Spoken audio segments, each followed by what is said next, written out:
Welcome to exam कुटी। तो आज हम लोग लेबर लॉ इन इंडिया की सीरीज में लेक्चर नंबर 3 को देखेंगे। तो लेक्चर नंबर 3 को पढ़ने से पहले, समझने से पहले हम लोग लेक्चर नंबर 2 में जान लेते हैं क्या पढ़ा, ताकि हम लोग इससे कनेक्टिविटी बैठा पाए। तो लेक्चर नंबर 2 में हम लोग ने लेबर लॉ कोड्स पढ़े थे, जिसमें हमने बताया था कि 4 टाइप्स के कोड होते हैं, जिसमें एक था वेजेस से रिलेटेड, दूसरा था इंडस्ट्रियल रिलेशनशिप से रिलेटेड, तीसरा था सोशल सिक्योरिटी से रिलेटेड, और फोर्थ था हमारा ओएसएच कोड, जो कि occupational safety health and working condition से रिलेटेड। तो उसमें जो 3 थे वो हम लोग पढ़ चुके हैं। फोर्थ वाला जो बचा है वो इसमें हम लोग पढ़ेंगे।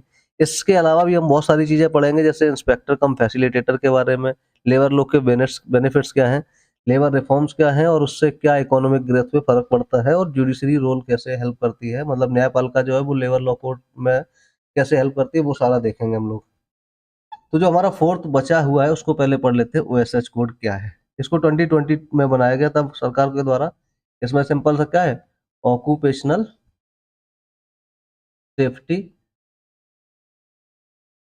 हेल्थ एंड वर्किंग कंडीशंस के ऊपर, ठीक है।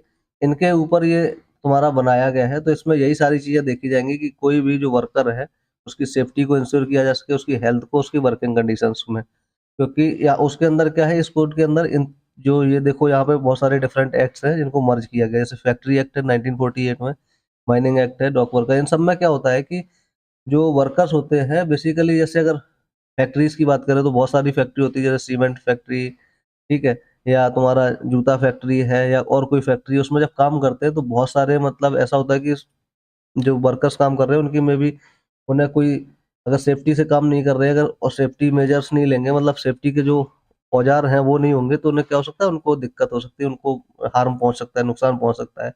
और वहां पे जैसी कंडीशंस होंगी, वर्किंग कंडीशंस अगर अच्छी नहीं है, तो वहां पे क्या होगा, लोग परेशान होंगे, दिक्कतें आएंगी, उनकी हेल्थ इफेक्ट होगी। तो वो सारी चीजें देखी जाती है इसके अंदर। तो फैक्ट्री एक्ट में सिंपल सा बात क्या है, इसलिए ये ओएसएच के अंडर में आता है।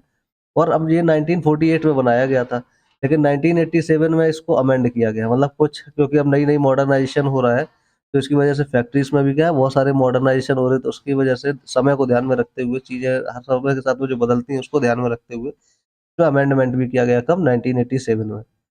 ऐसे ही सेम फैक्ट्रीज के अलावा अगर माइनिंग की बात करें, बॉक्साइट माइनिंग है, या तुम्हारा कोई और तरह की माइनिंग है, जैसे कि कोल माइन वगैरह हुआ, इनमें जो काम करते हैं वर्कर्स, उनमें भी क्या है, बहुत अंदर अंदर तक माइंस में जाना पड़ता है, तो उनके लिए भी जो सेफ्टी मेजर्स होना चाहिए, सेफ्टी लिए चीजें होना चाहिए, और उन्हें हेल्थ उनकी खराब ना हो, वर्किंग कंडीशन अच्छी हो, उसके लिए यहाँ पे रूल्स बनाए गए। उसके हिसाब से 1952 में इसको इजाद किया गया था, इसको मतलब सिंपल सा इन्वेंट किया गया था, या इसकी शुरुआत की गई थी। डॉक वर्कर्स एक्ट ये 1986 में बनाया गया था। ये डॉक वर्कर्स वो वर्कर्स होते हैं जो हवाई जहाज वगैरह में काम करते हैं बनाने का। तो इनके लिए भी क्या है, बहुत सारी सेफ्टी वगैरह की जरूरत होती है, तो भाई इनको भी सेव करना है, इसलिए 1986 में इनके लिए भी बनाया गया, ताकि इनकी सेफ्टी हेल्थ वर्किंग कंडीशंस अच्छी बनी रहे।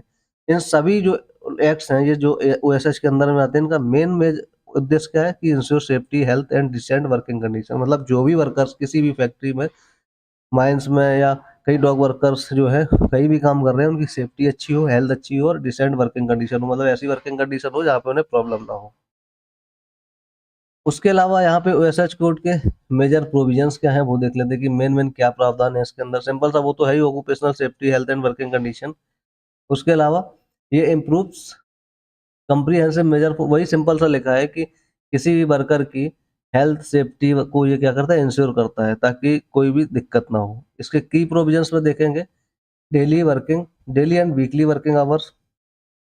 की प्रोविजंस में डेली वर्किंग और डेली और वीकली वर्किंग आवर्स को भी ये देखता है कि मैक्सिमम जो है वो 8 घंटे से ज़्यादा काम नहीं करवाया जा सकता, और वीकली में 48 आवर्स है। मतलब सिंपल सा है कि 6 दिन काम करवा सकते हो, वो भी 8-8 घंटे। तो 8 6 जा कितना हो जाता है, 48 आवर्स। इससे ज़्यादा कोई भी काम नहीं करवाया जा सकता है वर्कर से।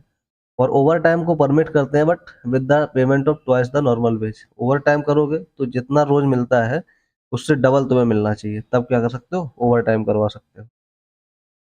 मैंडेटरी अपॉइंटमेंट लेटर, अगर किसी को जॉब दे रहा है एम्प्लॉयर किसी वर्कर को, तो उन्हें अपॉइंटमेंट लेटर देना चाहिए। क्यों, क्योंकि देना पड़ेगा।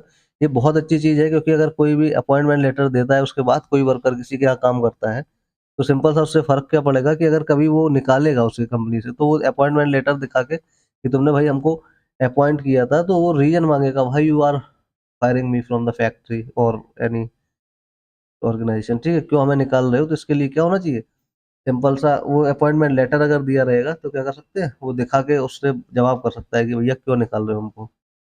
Health safety and work welfare facilities, ये सारी चीजें भी ध्यान में रखना पड़ेगा इसके अंदर, कि क्लीनिंग हेल्थ सेफ्टी वगैरह के बारे में, वेलफेयर वेलफेयर वगैरह के बारे में। भलाई मतलब सिंपल है, सब कुछ अच्छी चीजें हो, जैसे क्लीन ड्रिंकिंग वाटर होना चाहिए, पानी पीने का जो होना चाहिए वो साफ होना चाहिए।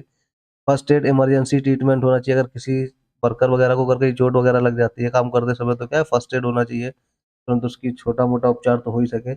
इमरजेंसी ट्रीटमेंट के लिए व्यवस्था होनी चाहिए। कैंटीन अगर है जहाँ पे बनाई जा सकती है वहाँ कैंटीन भी बनवाओ।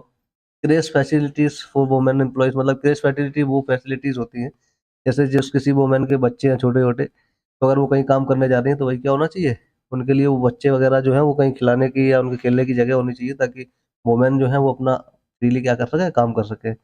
एनुअल हेल्थ चेकअप्स, सिंपल बात है कि अगर कोई भी फैक्ट्री में या कहीं भी माइनिंग कहीं भी काम कर रहा है अगर कोई वर्कर, तो उनकी क्या है, सालाना हेल्थ चेकअप भी होते रहने चाहिए, ताकि उनकी हेल्थ के वगैरह में भी ख्याल रखा जा सके। अब यहाँ पे क्या क्या उसके अंदर में आ जाता है ओएसएच कोड के अंदर में, तो फैक्ट्रीज आ जाएंगी। 10 और more workers with power, 20 without power, मतलब कम से कम 10 पावर में होना चाहिए, 20 बिना पावर के, वहाँ पे वो फैक्ट्री घोषित किया जाएगा और वहाँ पे लागू होगा। माइंस में, डॉक्स में, कंस्ट्रक्शन साइड में, कहीं पे भी मतलब माइंस में काम करने वाले, डॉक यार्डों में काम करने वाले, कंस्ट्रक्शन जैसे बिल्डिंग वगैरह बनाने वालों के लिए, प्लांटेशन में काम करने वाला, ट्रांसपोर्टेशन में या वेयर हाउसिंग में, कहीं भी गोदाम वगैरह ट्रांसपोर्ट में या प्लांटेशन में, कहीं पे भी काम, हर जगह मतलब सारा कुछ इसके अंदर में कवर होता है।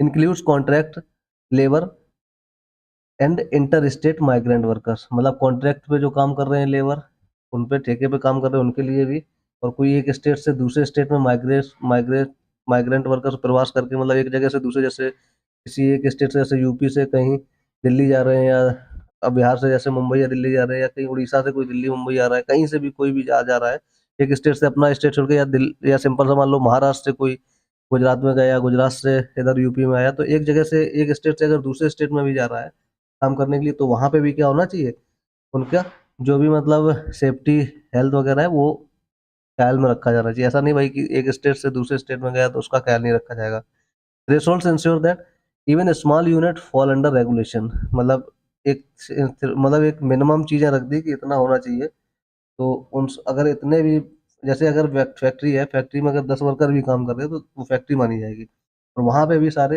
रूल्स एंड रेगुलेशंस होना चाहिए उन लोगों के हिसाब से जो एसओएच के अंडर में होता है, ताकि उनकी सेफ्टी सिक्योरिटी या जो हेल्थ वर्किंग कंडीशन है वो इंश्योर की जा सके।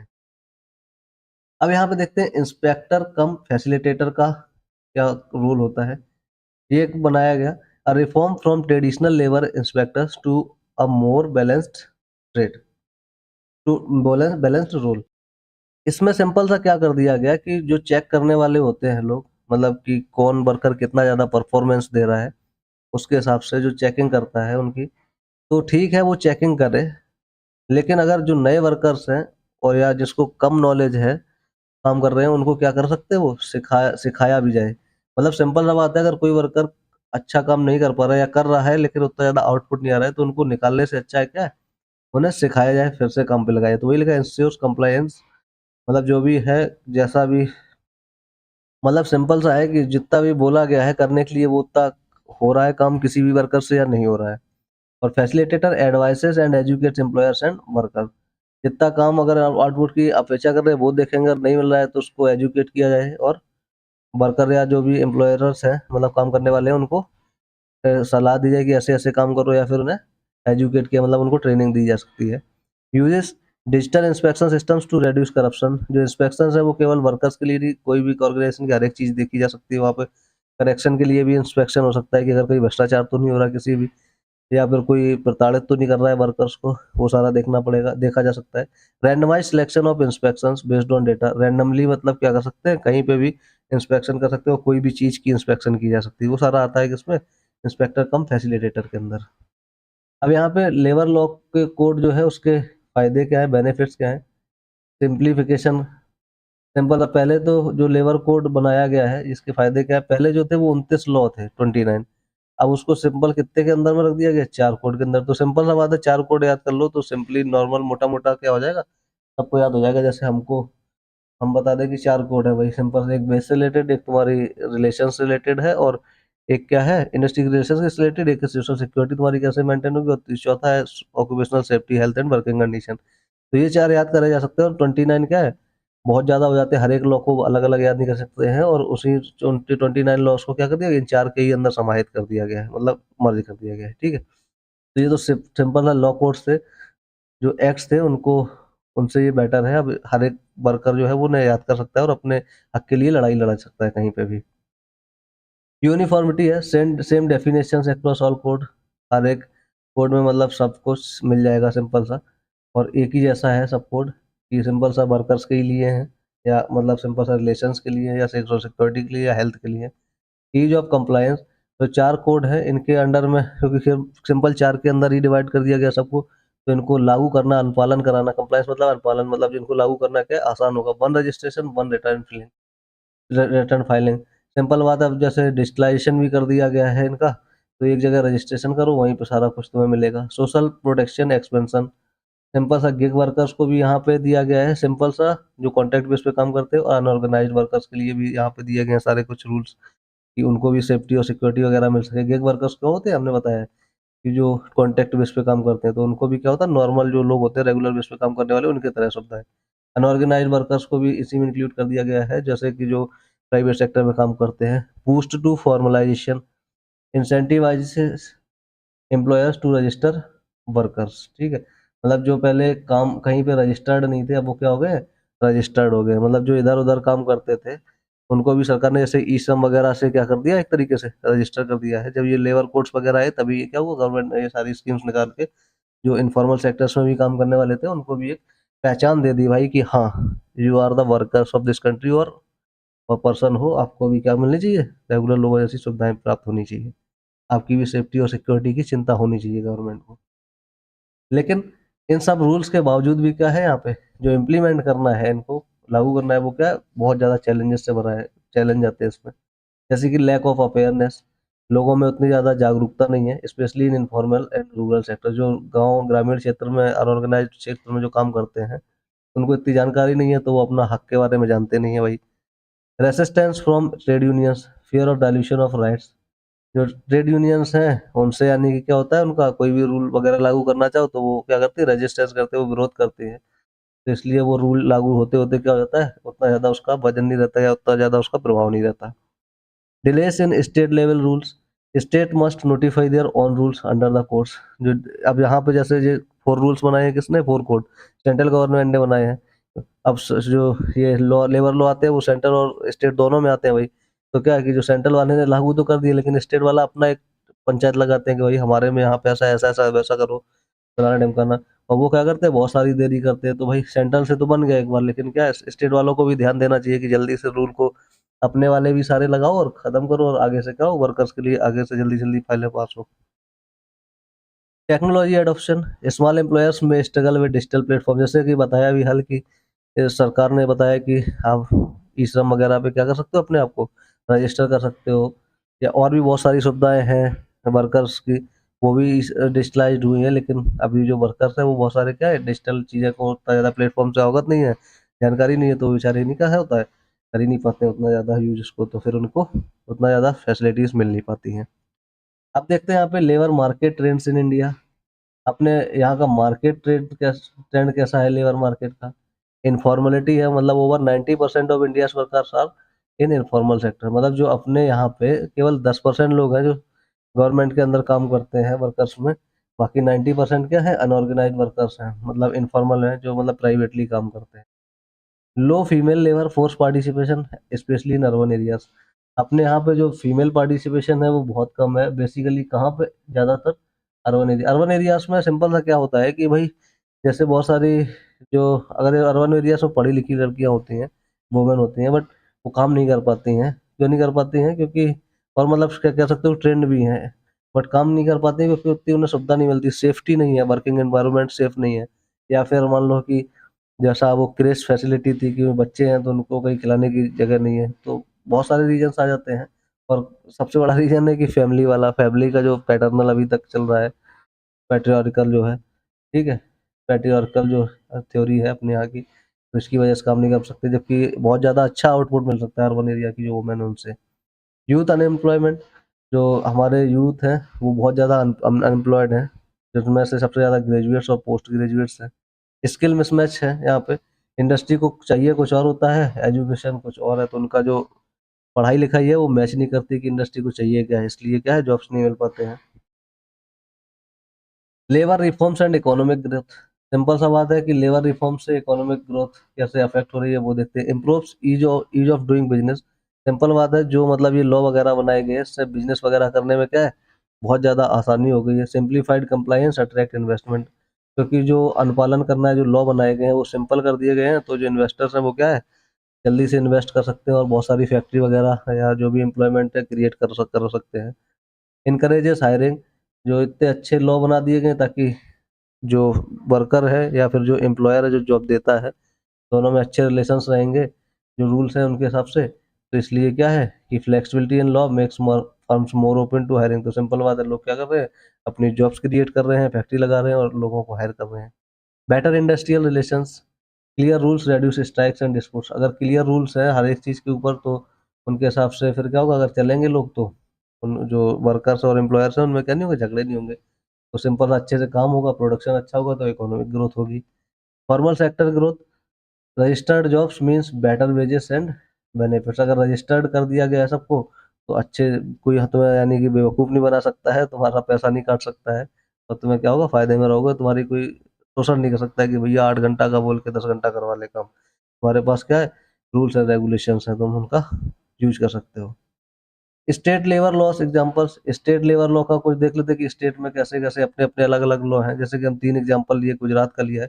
गुजरात की सरकार ने क्या है अपने अलग से जो सेंट्रल गवर्नमेंट के उनके लॉस के अलावा भी क्या है बहुत सारे बना के रखे हैं। जैसे introduce special labour zones with relaxed compliance, मतलब उन्होंने गुजरात में क्या है जो स्टेट गवर्नमेंट है उन्होंने अपने ऐसे बहुत सारे जोन्स बना के रखे हैं या ऐसे तरह के लॉ बना के रखे हैं जिसमें बहुत ही मतलब रिलैक्स्ड है वर्कर्स के लिए, मतलब ज़्यादा मेहनत नहीं है या उनको वेजेस वगैरह अच्छे मिलते हैं, सेफ्टी कंडीशंस अच्छी हैं। तो मतलब गुजरात सरकार ने खुद से अपने क्या है बहुत सारे ऐसे लॉ बनाए हैं, ऐसे जोन्स बनाए हैं स्पेशल, जहाँ पे काम कर सकते हैं लोग और उन्हें परेशानी नहीं होगी। राजस्थान में भी क्या है इंक्रीज ले ऑफ थ्रेशोल्ड, पहले क्या था यहाँ पे कि अगर 100 लोगों की कंपनी थी तो वो कंपनी वाला जो पर्सन था वो क्या कर सकता था, जब मन करेगा तो उस कंपनी को चला रहा है चलाएगा, और जब मन नहीं करेगा तो वो बंद कर सकता था। तो उससे क्या होता है वो 100 लोग अपने आप अनएम्प्लॉयड हो जा सकते थे, लेकिन अब ऐसा नहीं है।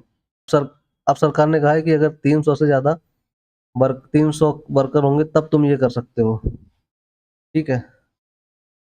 बाकी क्या है सिंपल सा उनको ये भी करना पड़ेगा कि लोगों को जो भी अगर ले ऑफ कर भी रहे हो तो मतलब रीजन भी देना पड़ेगा एक तरीके से, ठीक है। तो केरला में क्या है welfare boards for unorganised workers, मतलब कुछ ऐसे बोर्ड्स बनाए गए हैं जिससे जो कंस्ट्रक्शन में काम वाले हैं, बीड़ी वगैरह बनाते हैं, उनको हेल्प अच्छे से मिल सके और उन्हें कोई दिक्कत ना हो। तो अनऑर्गेनाइज्ड वर्कर्स मतलब ये सिंपल सा है, सरकार के अंदर में तो नहीं आता यार मेरे भाई। ये क्या होता है कंस्ट्रक्शन या बीड़ी वर्कर ये सब क्या है प्राइवेट वाले हैं, बेचारे मजदूर लोग होते हैं, तो क्या है इनके लिए भी एक कमेटी बनाएगी ताकि इनको कोई परेशानी होती है तो उन्होंने सरकार ने खुद से बनाई और इनकी हेल्प करी जा सके जब अगर ये प्रॉब्लम है कोई इनमें से तो। अब इंटरनेशनल लेबर स्टैंडर्ड्स क्या है, जो इंटरनेशनल लेबर ऑर्गेनाइजेशन है जो पूरा विश्व के लिए, जैसे तुम्हारा कहाँ पे हो गया तुम्हारा पे यूनाइटेड नेशंस में, तो वहाँ पे इंडिया भी उसका मेंबर्स है, ठीक है। Set conventions and recommendation for global global labour standards, मतलब जो भी प्रावधान है, बदलाव है या जो भी करना चाहिए, इम्प्लीमेंट करना चाहिए, वो सारे सारे ग्लोबल लेबर स्टैंडर्ड्स अपने इंडिया में भी हैं क्योंकि वो किसका सदस्य है, जो यूनाइटेड नेशन में इंटरनेशनल लेबर ऑर्गेनाइजेशन उसका। और इंटरनेशनल लेबर ऑर्गेनाइजेशन कन्वेंशन क्या क्या उन्होंने कहा है और क्या इंडिया ने वो करा है कन्वेंशन, मतलब जो प्रावधान है। जैसे कि इंडिया ने ratified equal remuneration force labour child labour, तो इंडिया ने ये जो इंटरनेशनल लेवल पे है कि बराबर का वेज मिलना चाहिए, मधुआ मजदूर नहीं रखना है किसी को, मतलब जो जबरदस्ती काम करवाते हैं बंद करके, और चाइल्ड लेबर मतलब बच्चों को काम नहीं करवाना है। ये इंडिया ने क्या किया है ये इम्प्लीमेंट करके रखा है अच्छे से, ठीक है। तो इंडिया यहाँ पे ऐसा नहीं करने देता है, अगर पता चलता है तो क्या है उनके लिए सख्त सख्त कार्रवाई होती है। तो ये इंटरनेशनल लेवल स्टैंडर्ड है तो जो इंडिया भी मेंटेन करता है अपनी कंट्री में। Not yet ratified freedom of association right to organise, ये अभी अपने यहाँ पे नहीं हुआ है कि जो वर्कर्स वगैरह हैं उनको अपना एसोसिएशन बनाने का, ऑर्गेनाइजेशन बनाने का अभी तक मतलब उतना ज़्यादा दिया नहीं गया है फ्रीडम, तो वो अपना अच्छे से ऑर्गेनाइजेशन वगैरह नहीं बना पाते हैं। Judicial role in labour laws क्या है? जैसे यहाँ पे देखा है कि 3 केसेस लिए हैं। जैसे ओल्गा टेलिस थे, एक उन्होंने मुंबई म्यूनिसिपल कॉर्पोरेशन के खिलाफ एक क्या किया था, मुकदमा किया था 1985 में। तो उसमें जुडिशरी ने क्या किया, बहुत अच्छा रोल निभाया कि भाई हुआ क्या, जो जो बॉम्बे म्यूनिसिपल कॉर्पोरेशन थी उन्होंने क्या किया कि जो ओल्गा टेलिस हैं इनको निकाल दिया। तो भाई जब निकाल दिया है तो इससे क्या होगा, वो भाई जो पर्सन था वो उनकी उनसे रोजगार मिल रहा था। अब बिना बताए किसी एक दिन निकाल दोगे तो कैसे निकाल सकते हो? तो right to livelihood is a part of right to life. जो उसका जीवन यापन चल रहा था वो वहां से चल रहा था, बिना बताए निकाल दिया। तो उसने अपने आर्टिकल 21 का आ, फायदा उठाया और फायदा मिला उसको, और उसको जवाब दो या फिर उसको अल्टरनेट काम दो। तो वो करना पड़ा किसको, बॉम्बे म्यूनिसिपल कॉर्पोरेशन को। ऐसे नहीं निकाल सकते बिना बताए एकदम से किसी अचानक दिन। तो यहाँ पे क्या करा, जुडिशरी ने हेल्प किया उसको अल्टरनेट जॉब दिलाने के लिए कि if you are organisation and you are giving to job to someone, तो ऐसे कैसे निकाल सकते हो। रणधीर सिंह, इन्होंने यूनियन ऑफ इंडिया के खिलाफ किया था। तो इन्होंने क्या, equal pay for equal work अफेल्ड। ये एक ड्राइवर थे सिंपल सा, एक कर्म फैक्ट्री में, एक ऑर्गेनाइजेशन में। तो भाई जो इनके अंदर इनके ऑर्गेनाइजेशन में और ड्राइवर थे, उनका क्या था, पेमेंट ज़्यादा था और इनका पेमेंट क्या था, कम था। तो भाई इन्होंने कहा कि गाड़ी वो भी चला रहे हैं, ड्राइवर वो भी है, गाड़ी मैं भी चला रहा हूँ, तो भाई मेरा क्यों पेमेंट कम, उनका पेमेंट क्यों ज़्यादा, काम तो जबकि सेम कर रहे हैं। तो इन्होंने फिर वही कि जब एक सेम काम कर रहे हैं तो उसके लिए सेम वर्क मिल पेमेंट मिलना चाहिए। तो इन्होंने लड़ाई लड़ी थी और इन्हें जीता है। ये सब किसकी वजह से हो पाया, जुडिशरी की वजह से।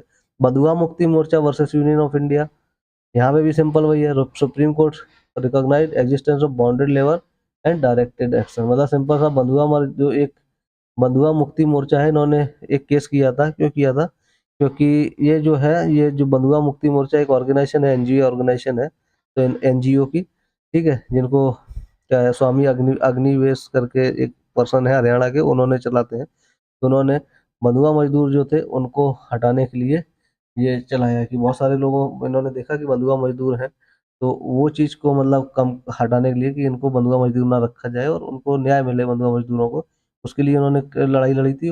और जुडिशरी क्या हुआ, उनको भी हेल्प मिली। तो ये केसेस है कि भाई जो लेबर लॉस हैं, जो लॉ बनाए गए हैं वो अच्छे से रेगुलेट होते हैं, तो उससे लोगों को क्या मिलता है, फायदा मिलता है। और जुडिशरी कैसे हेल्प कर सकती है उनको सबको मैनेज करवाने में। तो यही हमारा लेक्चर था।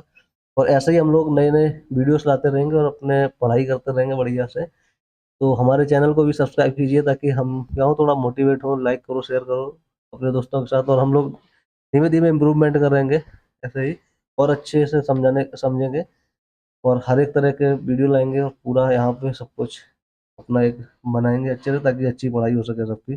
धन्यवाद।